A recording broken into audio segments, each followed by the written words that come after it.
Today I am going to reflect on my unit for my science methods course. My unit was over energy and motion, and the phenomenon that I chose was roller coasters. Science was different to think about. It really put students in control of their learning. So when I was thinking about identifying learning goals for the students, I wanted them to match the national and the 5Es, the standards that were set on those websites. I wanted students to have challenging questions, but be able to come up with those challenging questions on their own.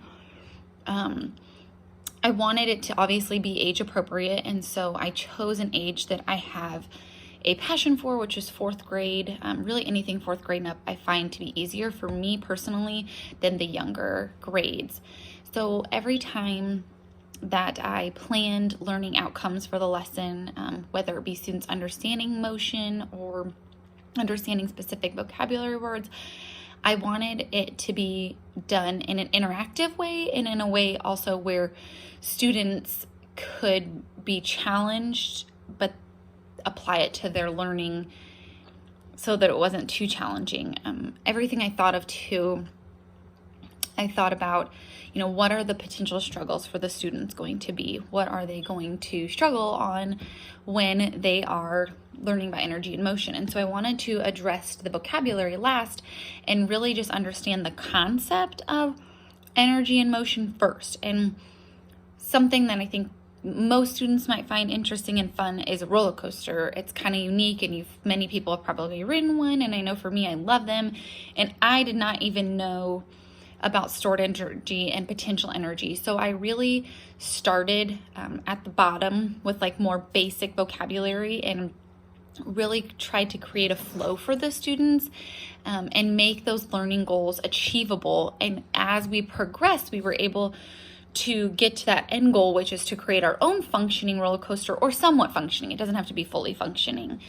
And so that's kind of where I went with the learning goals. I made sure that when I looked at them, I looked at the standards and I pulled specific vocabulary out from each one of the national or the NTSS standards and pulled some of those vocabulary and added them in the learning goals. And I wanted that to come from a scientific evidence, using text evidence basically as an adult or as the educator to provide students with an evidence-based and achievable learning outcome.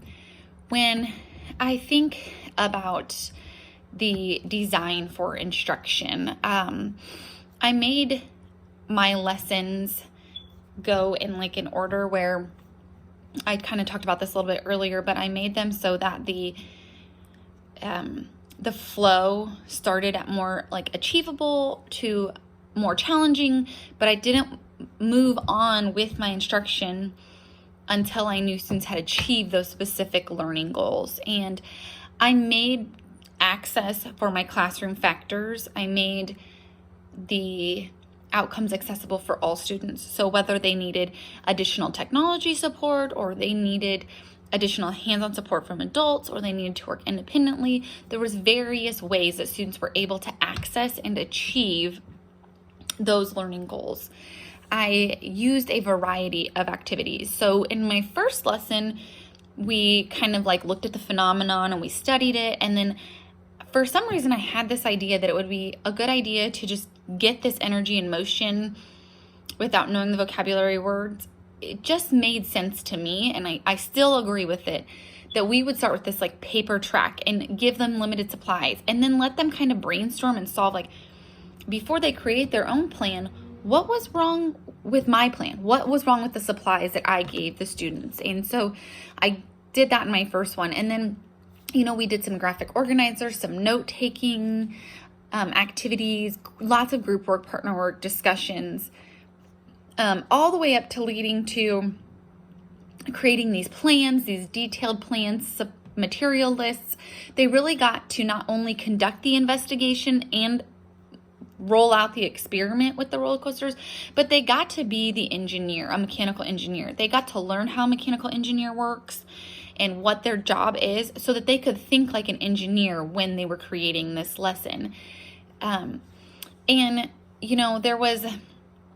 we had a list of contextual factors for our classroom. And so I thought about everybody in there. Like, if we're on Zoom and my student with a 504 behavior plan needs a break, he should just be able to reach out to me via the chat, and then I shut his screen off, take that break. If they don't want to work with partners, don't make them. If they want their associate involved in the learning, let's put them in there. If they need dictation or they need bigger picture books, all those accommodations we're including based on my classroom factors. Some potential struggles that rolling out these activities for the design for instruction I could see is, not wanting to work well with others. So lots of reminders of our classroom contract and our classroom expectations. So really setting clear instructions before each opportunity. I could see that we're going to possibly have some, bolder personalities but heads on the design. So ways to kind of navigate that, I thought about where each person has their own role. And I thought maybe they could pick it by themselves. And if they can't come to an agreement and pick it by themselves, then I would just draw a stick, 1, 2, 3, or 4. That is now your role. And that is what you will work on. That is how you will present. And that is how you will collaborate effectively with your peers in a respectful way. And I think before each activity, they needed to be reminded of those expectations. Another struggle I was seeing was just getting bored of working with those same people. So sometimes they would turn and talk to their elbow partner, and sometimes they would get in their groups that they're making their roller coaster with. But I wanted them to have that group so that they had some consistency in their thoughts. Like if they jumped from group to group to group, there may never be an end product because there were so many changes. And so I also wanted to be flexible in the process. There was a point when I was teaching one of my lessons and I saw that the students weren't understanding the vocabulary words and how they worked, and their APK portion was off. So I just thought off the top of my brain, which is a big personal growth for me, I need to now stop for a second and watch this video and then go back to that APK section. And I did, and I saw a huge change in the responses, and then I felt comfortable moving on. So it was kinetic energy and potential energy, and a lot of the students had them mixed up or didn't understand where the potential energy reaches the most, which is the top of the coaster, the first hill, which I wanted them to understand that because we weren't going to have the motor pulling it up. We were going to have to start at our most potential energy to release that kinetic energy. And so I just thought off the top of my brain, I stopped, and that's a big personal and professional growth for me because before I would have just went off the paper and rolled with it. But I was able to think for the first time, I need to stop. I need to change what I'm doing for a second and then go back to my plan when my students are ready. So we had some different discussions too that I didn't really plan for when I was walking around teaching this lesson. And in my lesson, I thought there might be some questions, but we actually had more really good conversations when I rolled out the lesson in front of the class. So that made me feel very good. When I think about my unit too, and I think about, analyzing student data. So it would have been good for me to be able to roll out all 3. I did get to teach 2 of these, so that was really, really helpful. And by the end, I was assessing the instruction process and kind of changing it. But if I could grow on my unit a little bit, it would be more just assessing the alignment with the learning goals. So maybe creating rubrics that did match the aligning goals more. I now know of some additional resources for rubrics and stuff. And then, because I had some data, but not all the data, as I continue to grow and improve, I would like to have more student evidence. And that's something that I could roll out in my classroom in the future. When I think about monitoring the students' progress, I was a little hesitant to go around from the classes or the groups during my first 2 lessons. But by the time I taught my 3rd one, Like I said, the students and I had really good conversations, and that was another personal and professional growth for me because I wasn't nervous. I was able to treat my peers like they were fourth grade students, and that made me feel very confident, and I felt very good leaving that lesson because that was the first time that I'd really been able to, get through a lesson really well and to really engage with the students. And we had really meaningful conversations. So that was really good for me personally.